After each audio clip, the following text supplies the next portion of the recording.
একদিন টুকটুকি আর রবির অনেক জ্বর হয়। তারা অনেক অসুস্থ হয়ে পড়ে। তাদের মা বাবা তাদের নিয়ে অনেক চিন্তিত হয়ে পড়েন। তারা কোনোভাবেই তাদের মন ভালো করতে পারছেন না। এমন তো অবস্থায় তারা সিদ্ধান্ত নেয় যে তাদের নিয়ে কোথাও ঘুরতে বেরোবে। এটা শুনে তো রবি আর টুকটুকি অনেক খুশি। ট্রেনে করে তারা লন্ডন শহরের একটা পার্কে যেতে লাগলো। পার্কে গিয়ে তো তারা অনেক খুশি।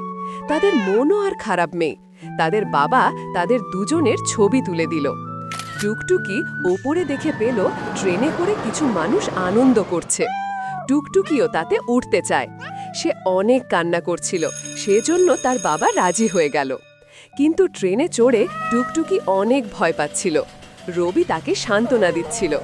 এরপর টুকটুকি কিছুটা ভয় কমল।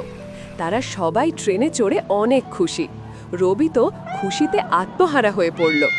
টুকটুকি, রবি এবং তাদের বাবা মা অনেক খুশি যে তাদের বাচ্চাগুলো সুস্থ হয়ে উঠে যাচ্ছে। তারা সবাই পার্কে গিয়ে অনেক আনন্দ করে।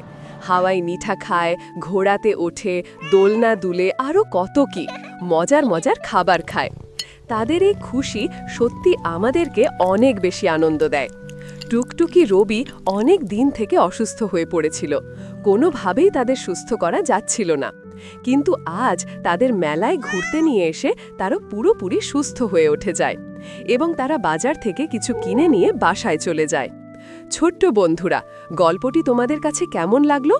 ভালো লাগলে সাবস্ক্রাইব করে দিও চ্যানেলটি।